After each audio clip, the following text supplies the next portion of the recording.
So I have some thoughts about the death of Charlie Kirk yesterday. Um, People are calling it an assassination.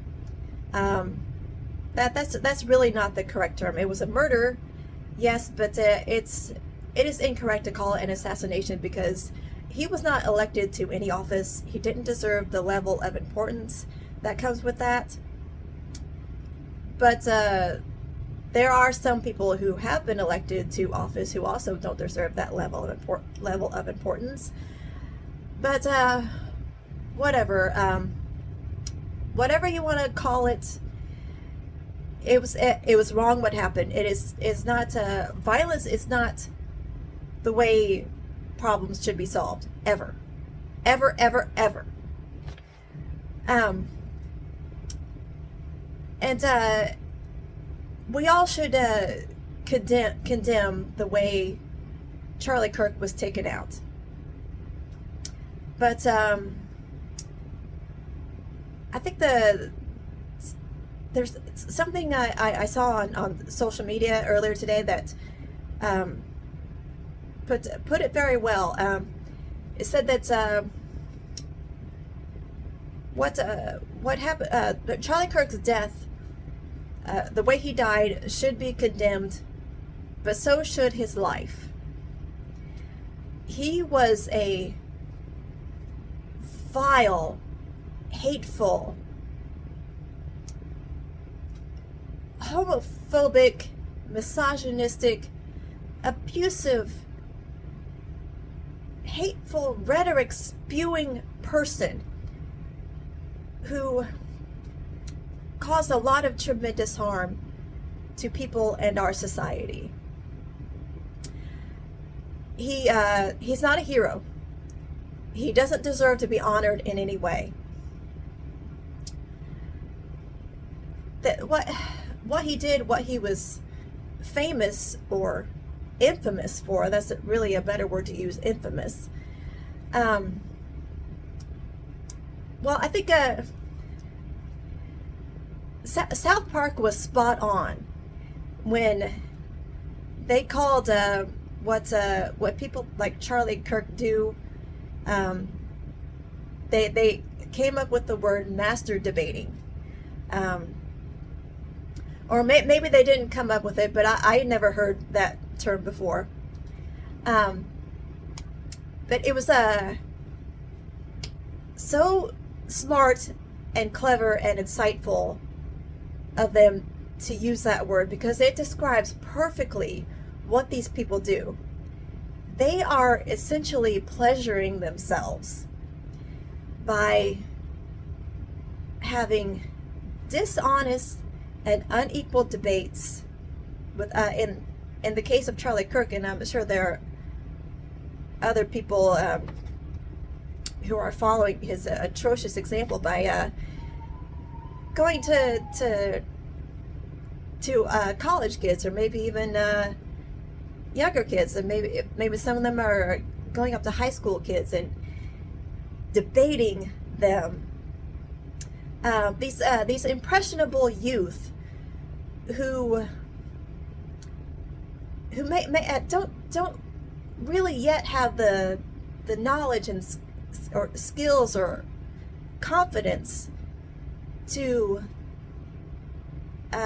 effectively debate or effectively articulate what they think and feel. I know when I was in college, I know there were some ideas that I didn't like and made me uncomfortable, but it wasn't until later in life that I was really able to articulate why I didn't like those ideas, why those ideas were ridiculous or atrocious and belonged in the garbage bin of history. And so people like Charlie Kirk,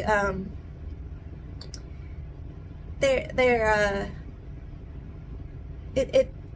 makes them feel good about themselves, and it makes them seem smart, makes them look smart to others if they win these debates. And it's, like I said, it's so unequal because while people like him really don't know what they're talking about, they're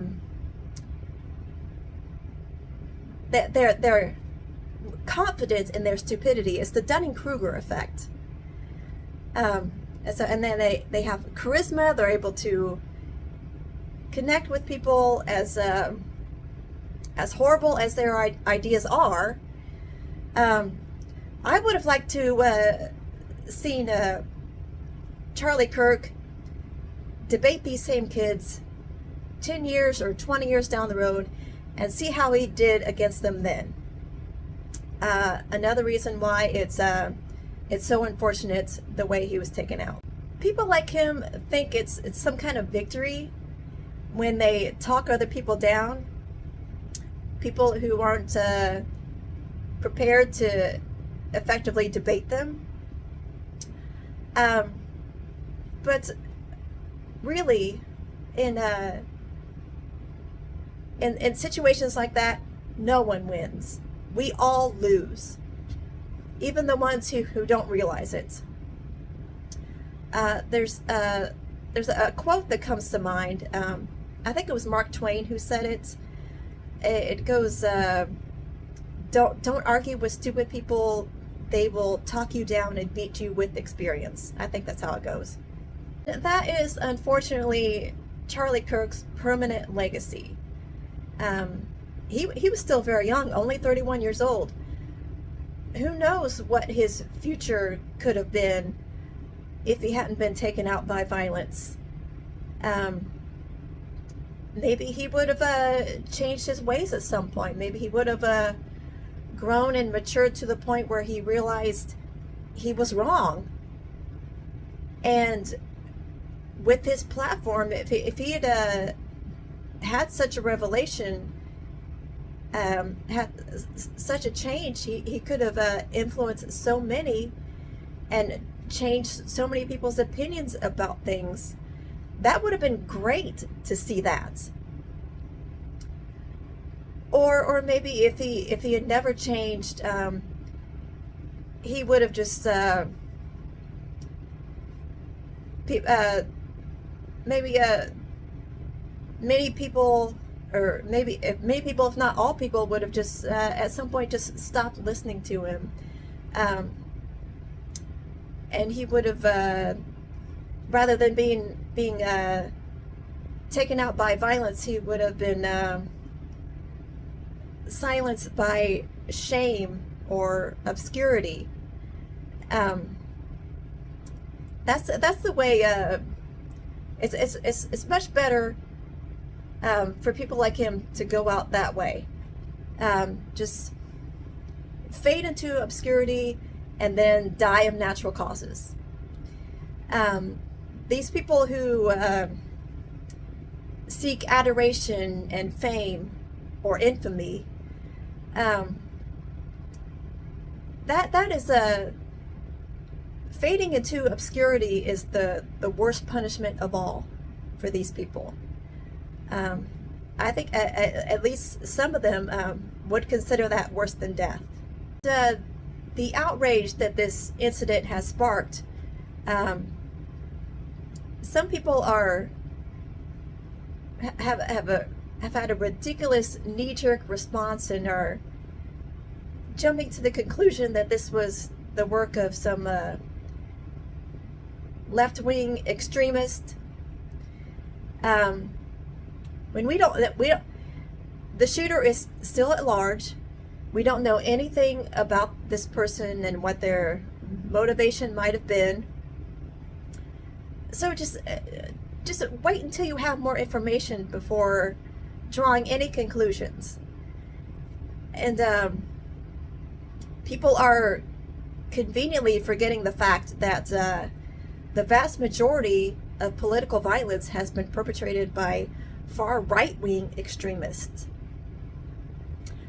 Just 3 months ago, the House Speaker of the Minnesota State Legislature and her husband and their dog were murdered in their home, and that was an assassination. And there was also the attempted assassination of another Minnesota state legislator and his wife. Um, and that tragedy certainly received a lot of attention, but I don't think it's getting the same level of outrage that Charlie Kirk's death is, and really shows where some people's priorities lie.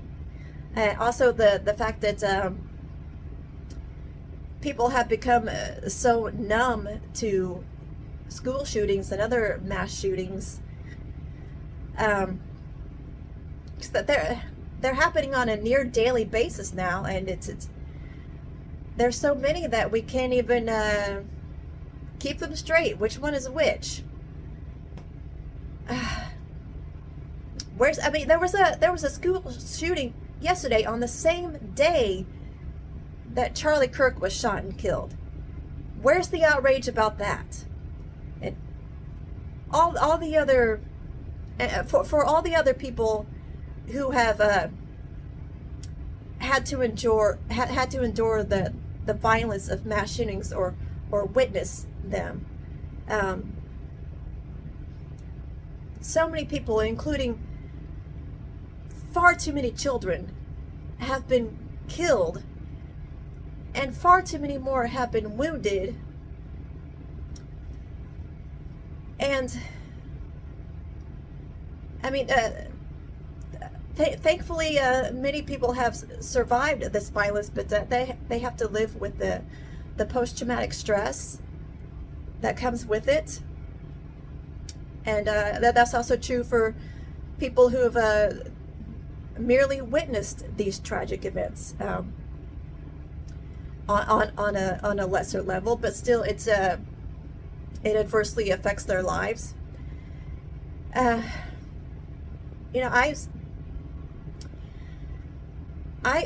When I was in high school, school shootings were not a thing. Columbine happened 2 years after I finished high school.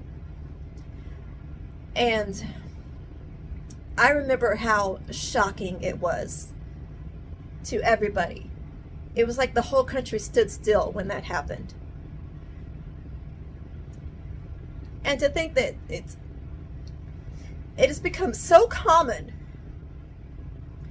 for people to die or be terribly injured in mass shootings that we can't even keep them all straight anymore. It just absolutely breaks my heart. And people like Charlie Kirk,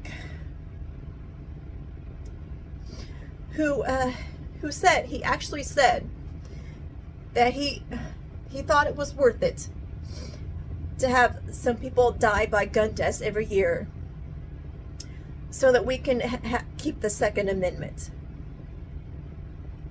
How fucking ridiculous is that? First of all, we can have the Second Amendment and at the same time have sensible gun control legislation. People conveniently forget two very important words included in the Second Amendment. Well regulated. Well regulated. I'm going to say it again. Well regulated. Think about what that means. Think about the reason why the people who drafted that amendment made sure to put those words in there. Those who wrote the Constitution and all the amendments were very specific with the words they used.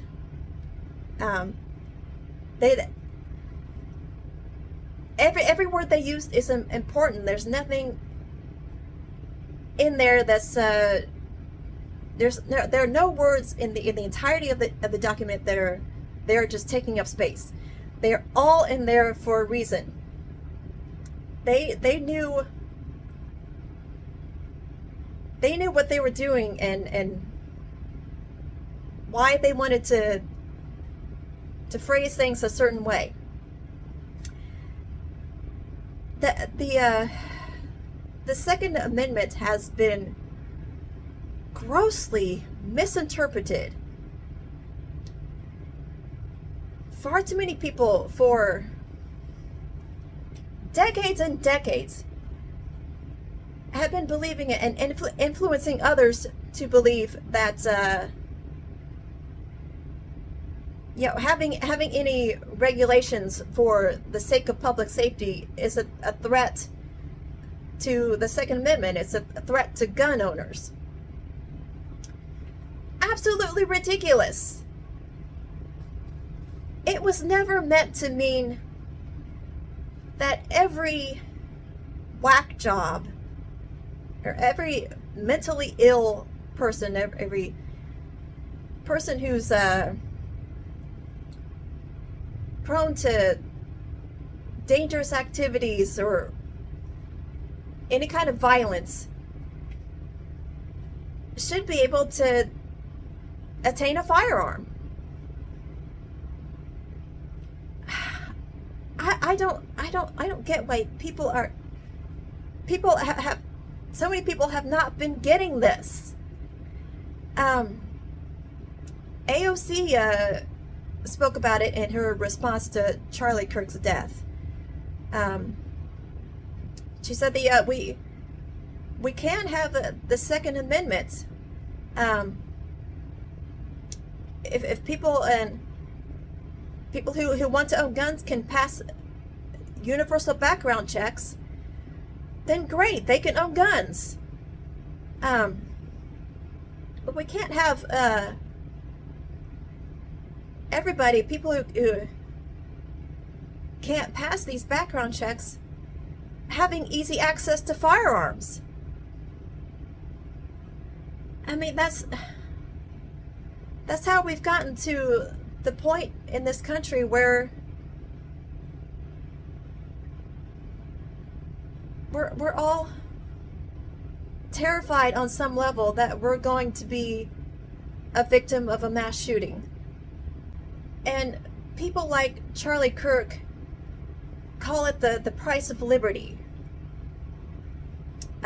For some people to die so that we can have our Second Amendment rights.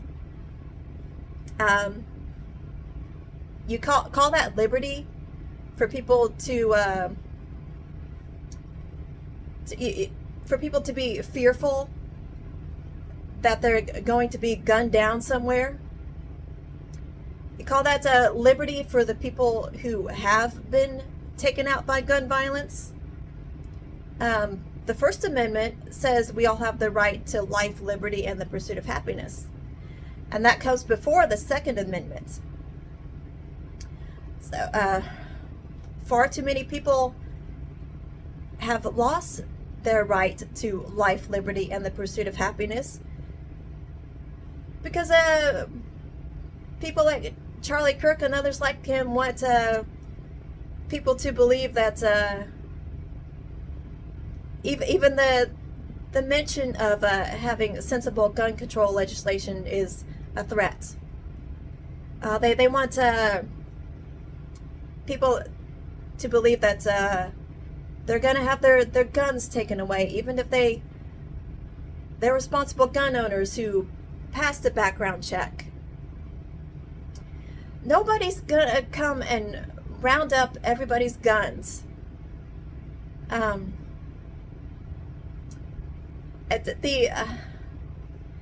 NRA loves it when that rumor is spread. I bet I wouldn't put it past them to be the ones behind these rumors and whispers like, oh, they're coming to take your guns. Because you know what happens when people hear those whispers or shouts sometimes? They go out and buy more guns. And the NRA fat cats love that because they get more money. It satisfies their disgusting greed, really way over the top greed. That's all they care about is raking in more and more money. They don't care who suffers or dies. It's so disgusting. And this is just one of many lies that Charlie Kirk helped perpetuate.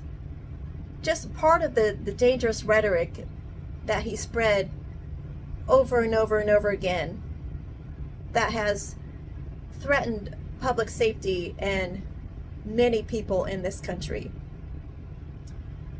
Look up all the hateful and horrible things he said just in his final days. You know, no one should support what happened to Charlie Kirk. But Charlie Kirk supported what happened to Charlie Kirk. It was the hill he was willing to die on. And I hope it was worth it.